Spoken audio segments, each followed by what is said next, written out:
Good evening. In a field of the news from the television company Ostankiно, there are events which exceed the realm of the current day, events which are not subject to time. Outside the jurisdiction of time is art and the human talent which embodies it.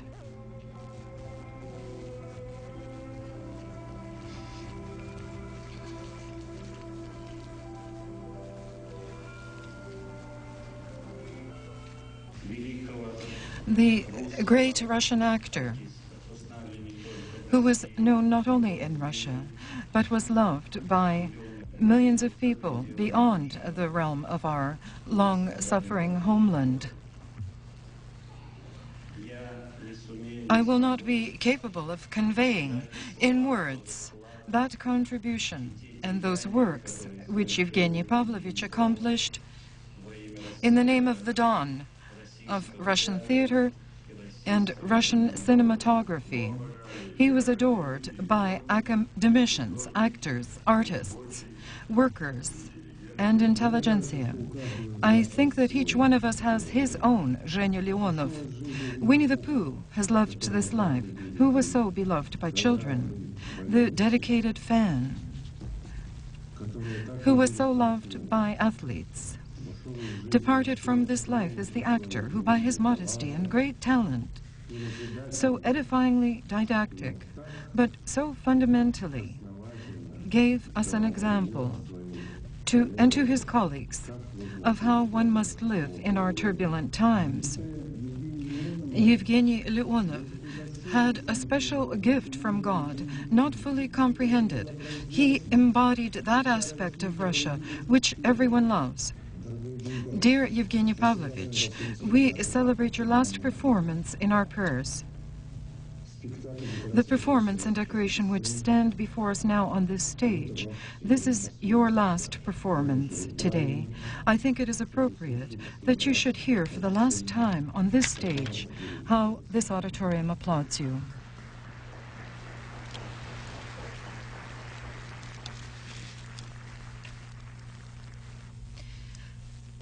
Evgeny Pavlovich Leonov was buried in Moscow in the Novodiveevo cemetery. To the memory of the actor, the channel number 1 Ostankino will dedicate a special program called Masters of Art, Evgeny Leonov. It will be broadcasted in Efir after the news. And now about the events of the day. The Premier Chernomyrdin promises that the government will not permit the amalgamation of monetary systems at the expense of taxpayers. The Belarusian parliament began its work today under the chairmanship of the new speaker. The Kirov tractor plant and the Volga automobile plant renewed their work today after a one-month break. Russia supports the efforts of the international mediators in former Yugoslavia, Andrei Kozyrev assured Lord Owen. And on stage in the Kremlin Palace, the benefit concert honoring Ekaterina Maximova is underway. Details about these and other events in our broadcast. The first press conference of the Russian Prime Minister after his return from the International Economic Forum in Davos was dedicated to the problems of economic interrelationships of Russia with foreign countries. And not only foreign and far, but near foreign countries. Speaking about the financial aspects of this interrelationship, the Premier especially noted that the government will not permit the amalgamation of monetary systems at the expense of Russian taxpayers. Although formally the press conference of the head of the Russian government was devoted to the results of his latest foreign visit, much attention Viktor Chernomyrdin devoted to the interrelationships among CIS countries. And so the Premier stated that during previous meetings with the Georgian heads, the question of Georgia entering the ruble zone was not examined, and now to speak about it would be premature. Regarding the January statement of Russian and Belarusian authorities on Belarus entering the ruble zone, the head of the government stated that there would be no detrimental effect to Russia would be caused. And those countries which would possibly form the ruble zone, said Viktor Chernomyrdin, would have to share part of their sovereignty and rigidly coordinate economic reforms among themselves. Regarding the establishment of economic interaction in the world, the head of the Russian government stated that not everyone today unilaterally assesses the situation in Russia because of a lack of information. As the Premier, Viktor Chernomyrdin, stated that we produce so much aluminum that we could cover almost half of Europe. This market is important because we could work within it and will expedite reforms not only with beautiful words. This is not our style. By words alone, we will not carry out reforms. Tremendous work is necessary, including expenditures, enormous means, which would allow us to conduct reforms. After the tragic events of October of last year, the damage caused to the White House was assessed at 170 billion rubles. Today, one may speak about the fact that the building, on whose restoration 7,000 construction workers labored, has new occupants. Here, it is the official residence of the government of Russia, and it is expected that by the 15th of February, the entire government apparatus will relocate into the restored building. Today, the members of the Commission on the Restoration of the Building on the Krasnopresnevskaya riverbank showed the press the repaired auditoriums of government and offices of directors, including those previously occupied by Rudskoy, Khasbulatov, and Baranikov.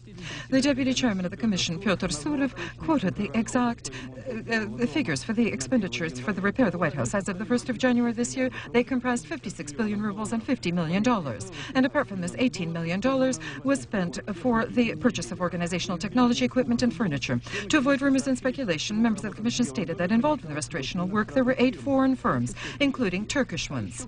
And by the end of December, the White House was visited by Boris Yeltsin and Viktor Chernomyrdin, to whom it was offered to examine any levels of the building. According to everything, the leaders of the country were left satisfied with what they saw, promising that those involved in the restoration would be awarded with medals, honors, and certificates. And one more bit of news. Instead of the current temporary fence around the White House, a monumental barrier will be erected with 4 entrance gates installed. Today, the Federative Council of Russia continued its work. They decree the President of Russia on the extension of the state of emergency in the zone of Northern Ossetia and Ingushetia, in the opinion of the debating science, doesn't solve all the problems. Today, the deputies of the Federative Council again returned to the examination of this question. At the closed session, they decided to conduct a parliamentary hearing in the end of February, after the end of the work of the Special Commission on Location, to propose ways to find peaceful regularization. Today, the deputies ratified the chairman of the Agrarian and Financial Committees and ratified all the representatives for the Interparliamentary Assembly, which will be held in the end of the week in St. Petersburg. In the near future, the Council of the Federation will examine the materials prepared by the scientists of the Russian Academy of Sciences and the International Fund of Reforms on analytical presentation, on changes in the Russian government, on the contemporary situation, and new approaches. After becoming acquainted with it, the deputies will have questions, which they will ask of Premier Viktor Chernomyrdin on the 3rd of February at the session of the Federative Council. The heads of the administration of the President of Russia, Sergei Filatov, feels that during the coming months in Russia, the presidential party will be formed.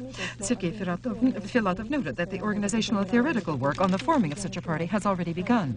A program basis for it could likely be the presidential address, which Boris Yeltsin will deliver before the Federative Council on the 18th of February. And today, the President of Russia is celebrating his birthday. Boris Yeltsin is 63 years old. According to his press secretary, our president is energetic, healthy, and full of plans for the future. During the next few days, the presidential itinerary is quite saturated. The first official visit to Georgia on the 3rd of February, the multitude of meetings with government and political activists of Russia and abroad. Currently, Boris Yeltsin is working on the preparation of his first address, which he will deliver to the joint session of the chambers of the Federal Assembly. The work of the parliament was devoted to one of the meetings of today. The president gave an audience to the Speaker of the State Duma, Ivan Rybkin. And in the morning, he had a telephone conversation with the new chairman of the Supreme Soviet of Belarus, Myacheslav Grib, under whose chairmanship today, for the first time, the Belarusian parliament held its session. Opening the plenary session, the new chairman of the Supreme Soviet of Belarus, Vyacheslav Grib, stated that today he had a telephone conversation with the President of the Russian Federation. After mutual congratulations, accordingly, as the result of being elected to the post of the head of the Belarusian parliament and the birthday of Boris Yeltsin, it was emphasized that in resolving complex problems, both countries would act in dialogue with each other.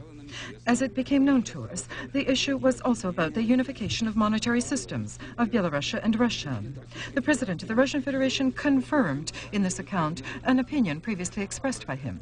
Addressing the parliament, Vyacheslav Grib called upon all the deputy fractions to not make irresponsible promises. He stated that the tens of millions of hardworking, cooperative, and kind-hearted Belarusian people deserve a better lot. From the situation in which we find ourselves today, he noted, we can emerge with only joint efforts. We will be saved by consolidation, not confrontation. After which the deputies began to discuss the questions in the agenda. They examined projects of legislative resolutions on tax inspection, credits, currency, that is, the block of economic problems. After several days of discussions and examinations, the Supreme Soviet of Ukraine ratified today finally the project of the state budget for 1994. They ratified itself, of course, leaving to itself the right to quarterly adjustments on expenditures, depending naturally on realistic revenues. There was no reaction at the morning session to the events in Crimea. This silence, this pause, is so that everything can be synthesized, and finally, rationally and calmly, we can say, yes, this is how I understand it. And why has this pause been taken? In this agreement, the President of Russia very clearly speaks about the absence of any type of territorial claims to Ukraine. This is a wonderful document. Regarding the question of elections and the results of the elections of the President in Crimea, today also there is an impression as if nothing has happened. But what, in a sense, has happened? The fact is that the President has been elected in Crimea. This is a reality. He has been elected by the people of Crimea. The majority voted for him. Therefore, today, to post factum discuss this question would not be prudent. And I feel that it is simply evil prophets today that are beginning to foresee what will happen tomorrow. I think that Mishkov has enough intelligence to carry responsibility for his people and control the situation. And I support the fact that it develop in a civilized way. And only a few moments ago, we received news from Itatas that today an agreement was reached at the work meeting of the President of Ukraine, Leonid Kravchuk, with the President of Crimea, Yuri Mishkov. In the telephone conversation, they agreed that they would meet very soon in Kiev. And the inauguration of the first President of Crimea will be held on the 4th of February. According to the report of Interfax, on this day, the session of the Supreme Soviet of the Republic will be held, at which the President will officially take an oath of allegiance to the people of Crimea. Officially, the Central Election Commission has not yet publicized the final results of the referendum, but the preliminary results eloquently witness to the fact that Askar Akayev received full national support, 96.3% of the votes. And therefore, the question on the legitimacy of the president, which emerged after the adoption of the new constitution, has been removed. And how does Akayev intend to use the new circumstances? Will there be any extreme actions? For example, the suspension of parliament, which is still insufficiently legitimate. This will not take place. This was stated by his press service at a special briefing. The president strives to the strengthening of all branches of government in order to transform the energy of political resistance expeditiously into the energy of economic reform. And among the priorities are the agrarian sector, energy, and entrepreneurs, then the support of needy citizens who are increasing. And new promises give possibilities in this plan to include the Republic into a unified economic space with Kazakhstan and Uzbekistan. As of today, at the Kyrgyz-Uzbek border, customs barriers have been removed. The Minister of Defense of Georgia, George Karkarashvili, informed the head of Edvard Shevardnadze that he intends to resign. In the press center of the Ministry of Defense, the ministers refused to comment. George Karkarashvili, the former captain of the Soviet Army, who became the Minister of Defense of Georgia in the beginning of 1993, twice already has attempted to resign, but the head, Edvard Shevardnadze, has refused to agree to it.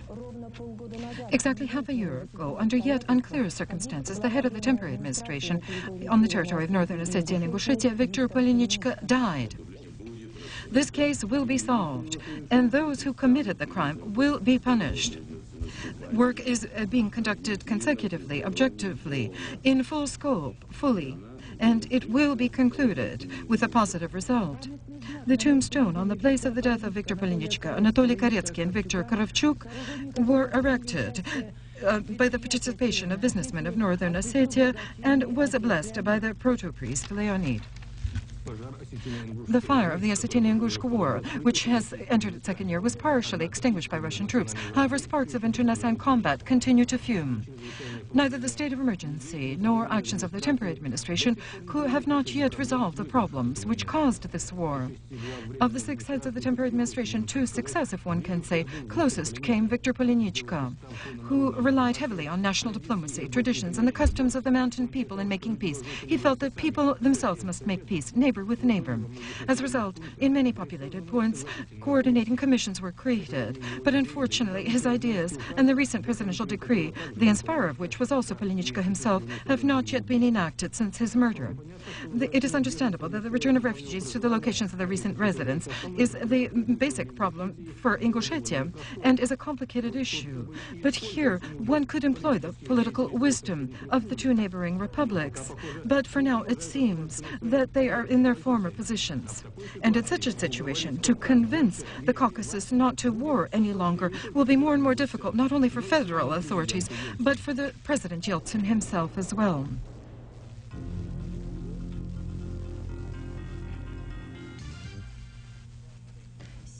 As of today, according to the decree of the President of Russia, indexation of the population's deposits is underway in savings banks.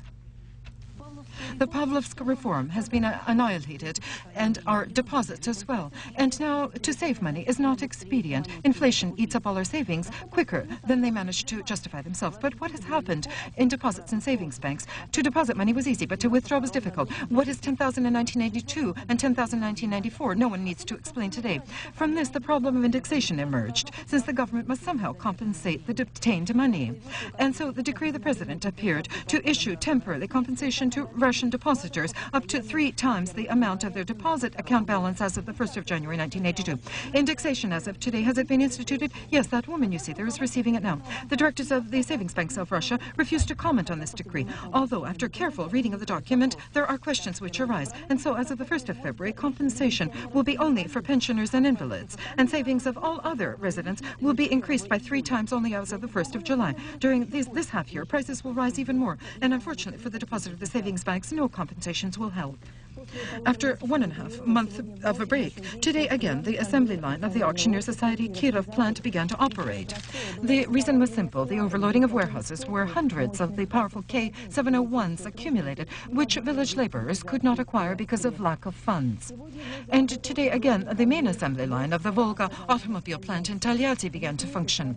The entire month only repair teams and plant crews were at work. The plant during this time managed to partially improve its financial matters, and they are establishing the delivery of spare parts. Despite the forced break, the plant intends to fully complete its annual program, that is, to produce 765,000 automobiles. In general, the situation of the automobile manufacturing sector of Russia continues to be burdensome. Almost 230 plants are still at a standstill. 240,000 employees have been laid off. These figures were published today at the directors' meeting of the Roskommash. There, the first deputy of the chairman of the government, Oleg Saskavets, stated that Russia is a potential competitor in almost all sectors of industry on the world market. This is, first of all, a confirmation by the domestic scientists. In the Moscow Engineer Physicians Institute, a unique apparatus has been presented, created by specialists of the Science Technological Center of New Technologies and Conversion. The laser spectrometer, which they developed, allows to conduct a full analysis of the structure of metals and alloys. The practical application of this innovation is obvious, and it was recognized at the highest international level. The laser spectrometer underwent a special approbation of foreign experts. Another visit was completed of representatives of the English Royal Service of Accreditation and Certification to Moscow on the basis of the analytical laboratory of the Moscow Engineering Physics Institute. For the first time in Russia, a laboratory was accredited in accordance with international standards. We are grateful for the support on all levels of our work to the Ministry of Nuclear Energy of the Russian Federation, the State Committee on Higher Education of the Russian Federation. One can only hope that such support will not abandon scientists in developing their ideas into practice.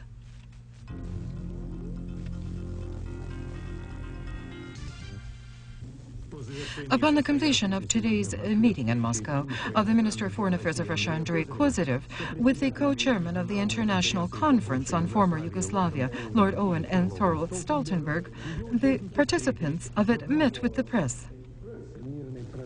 The peace process has not died. It will continue. There is a chance to activate this process. In this direction is Russia's initiative, said the Russian minister. At the meeting, they discussed certain supplementary measures on cooperation and support in order to avoid further escalation of aggression in the region and to work in the direction of achieving peaceful regularization. Participants of the meeting did not exclude the possibility of launching an aviation attack on Bosnia. They unanimously stated that these should not be acts of retribution, but the support for the UN contingent forces in Yugoslavia and the UN convoys. Andrei Kozyrev and Lord Owen especially noted that this extreme measure demands supplementary consultations in the UN, expressing the hope that this will not occur. Today's appearance in Tehran of the president of Iran, Khosrow Sanjani, was interrupted by gunshots. The president remained calm, and later his speech continued. The incident occurred in the memorial complex of the Imam Khomeini, where tens of thousands of Iranians gathered to celebrate the anniversary of the Islamic Revolution. There were no injuries. The security services have apprehended the armed gunman. The American administration supported the report of the Secretary General of the UN, Boutros Ghali, on the deployment of aviation of NATO against Bosnian Serbs in the event that they would attack the units of the international peacekeeping forces in the cities Tuzla and Srebrenica. We ratified this report, stated the Secretary of State, Warren Christopher.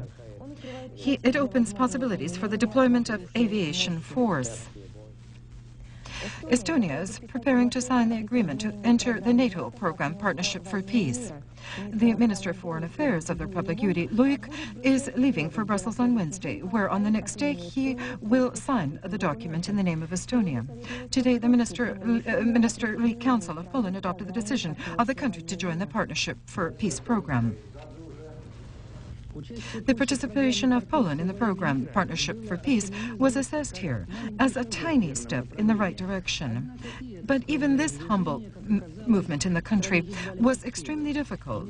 The General Corps immediately calculated all the immediate expenditures carefully, and they, stated the Minister of Defense, Piotr Kowalczyk, were estimated at 500 million zlotys, 420 million to conduct joint NATO maneuvers, and 80 million to establish a mission at the headquarters of the military bloc in Brussels. Such funds the army has no access to. It is doubtful that they can be scraped up even in the state treasury. The retired Admiral Kowalczyk considered and still considers that being a member of the Warsaw Pact, the country was in less danger than now. There were priorities of the two resisting blocs, and their military potentials were under strict control.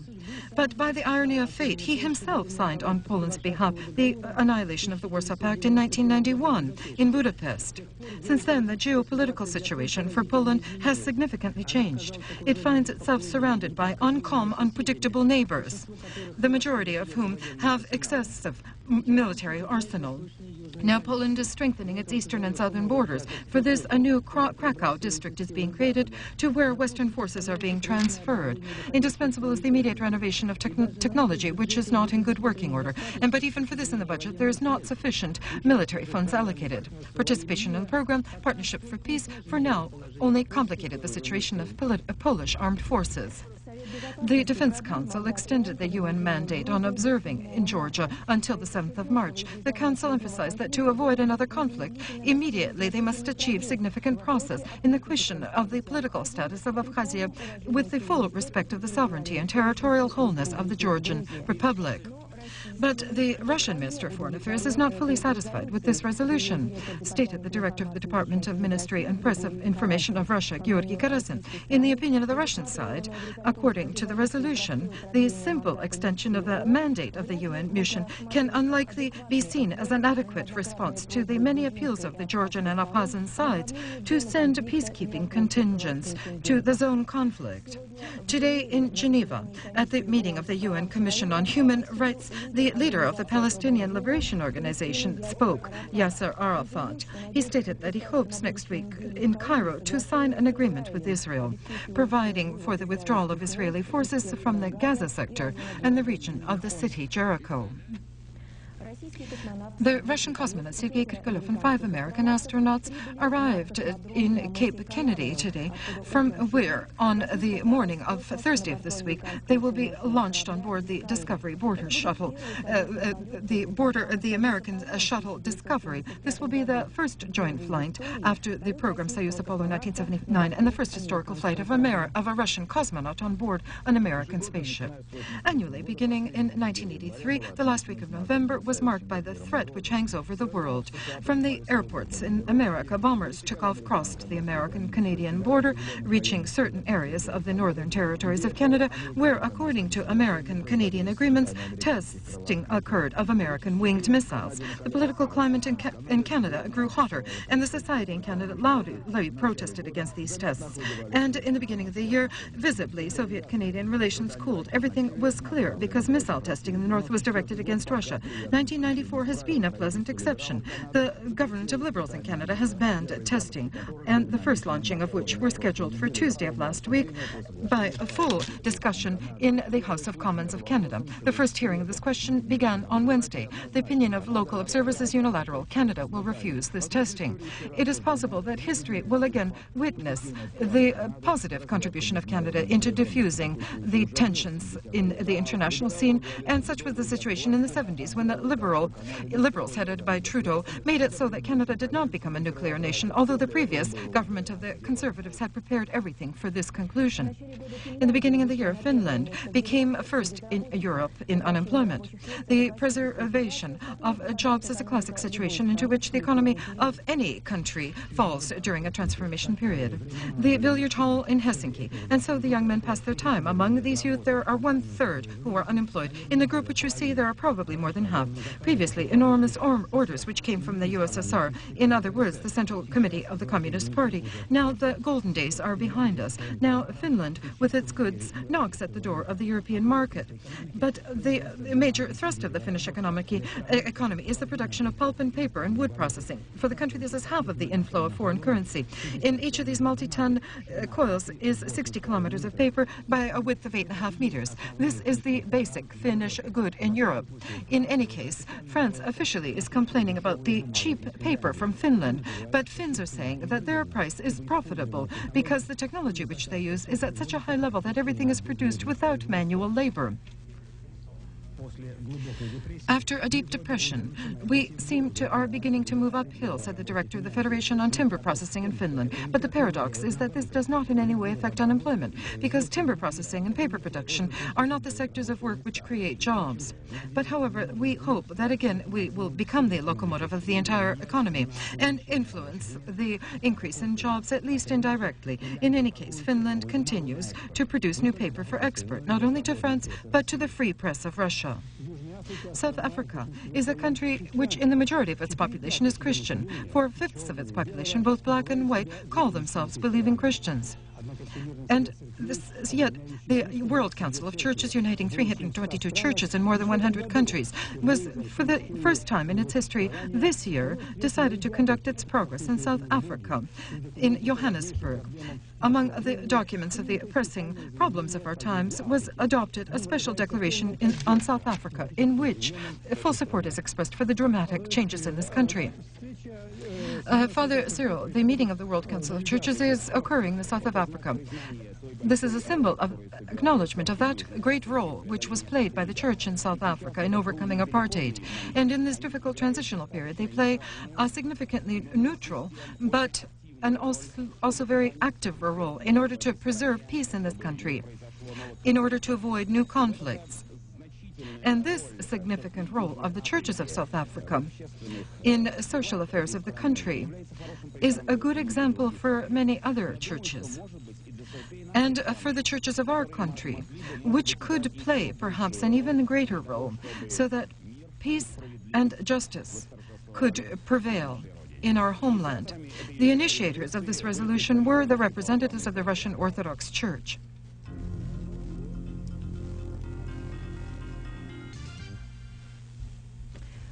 The brilliant Russian ballerina Ekaterina Maximova celebrated her birthday today, and she accepted a multitude of congratulations from fans of her talent. And may for many years on the horizon of Russian art, one of the brightest stars shine. Her name is Ekaterina Maximova. This was the greeting of President Yeltsin. Once upon a time, there was a girl called Katya. The narrator's voice is heard in the auditorium on the backdrop of the music of the Nutcracker. Among guests at the benefit are those who remember how 10-year-old Katyusha played in ballet roles on the ballet stage of the Bolshoi Theater. And later, on this stage and stages of various theaters of the world, and in the films, she played leading roles, lyrical, dramatic, tragic. But not all lyricism can be equally brilliant in various manifestations, and also not each one can be a wonderful instructor. On this evening, in small fragments from the crown rolls of Maximova, her students performed. At the Cinderella's Ball is the name of one of the segments of the evening. When this morning the last preparations were underway for the ball, I thought to myself, Cinderella, she never was. She was always the marvelous princess, because at her side was always the marvelous prince Vladimir Vasilyev.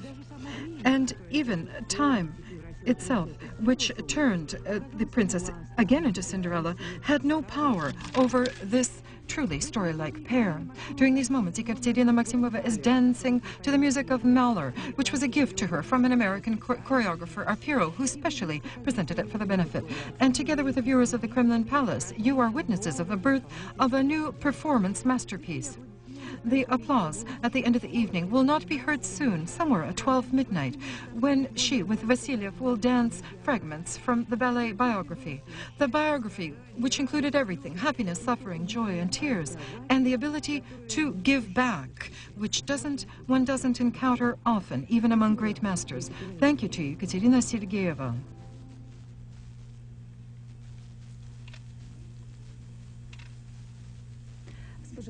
With wishes for success and prosperity to everyone, I say goodbye to you and give the word to our sports commentator.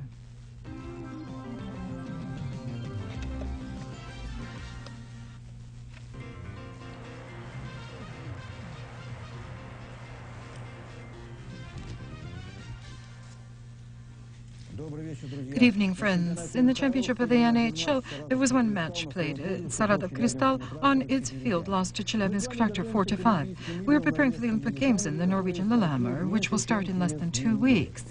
But there are 10 cities which have begun preparations for the Winter Olympiad of the year 2002. Among the candidates to host the Olympics is the Russian city Sochi, the capital of Kazakhstan Almaty, the Austrian city Graz, the American Salt Lake City, the Swedish Östersund, Slovak Poprad, the Swiss Kyonsk, the Canadian Quebec, Italian Tarvideo, and the Spanish Jaca. The final choice of the host city for the Olympics will be made at the session of the Olympic Committee in Budapest in June of 1995. Today in Krasnogorsk, the 12th International Hockey Tournament opened with the prize of Russian government. 5 teams began their fight for the honorary awards. While you're viewing fragments of the opening, I will say that during the day there were 2 matches took place with the participation of the Swedish team, the world champions, who in both matches held victories with a score of 6-1 over the Norway team and 8-0 over the Kazakhstan team.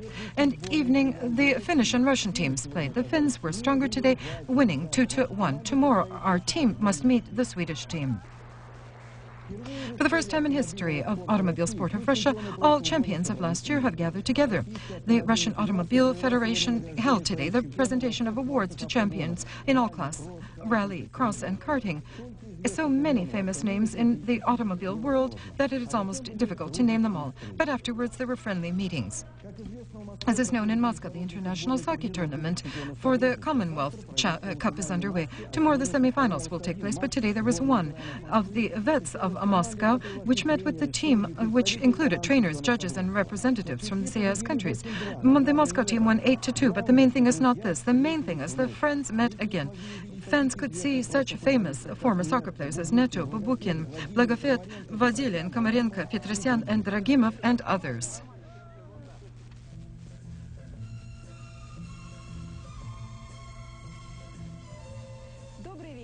Good evening. The cooling in central Russia, which was caused by the anticyclone from the north, will continue over the next 3 or 4 days. Tomorrow night, we're expecting temperatures down to -18, -23, during the day -17. In the Volga-Vyatsk region, it will be colder. During the night, -30, -32, during the day, -19, -23. The northern regions will be under the influence of the anticyclone. In the Republic of Komi and the Nenetsk National District in the northern Ural, it will be less cloudy and the air will be cooler. In the morning, the temperatures here will drop by 3 down to 35 degrees. During the day, it will be warmer by 3 to 5 degrees. In the Kursk Peninsula, Karelia, Leningradsk, Volогодsk regions, there will be more cloudiness. There will be some snow. On the Kursk Peninsula and Karelia, it will be very cold. During the night, -23, -28. During the day, -16, -18. In the Leningradsk and Volогодsk districts, during the night, -22, -25. During the day, -15, -20. In the Baltic countries and the Kaliningrad district, there will be an atmospheric front from the west moving in. Therefore, it will be cloudy with some snow. The winds will increase. The temperatures at night, -2, -7. During the day, 0, -3. In Belarus, Ukraine, and Moldova, there will be atmospheric fronts influencing those areas. During the day in Belarus, 0, -3. In Moldova, +3, +8. In Ukraine, 0, +3. It will be cloudy with some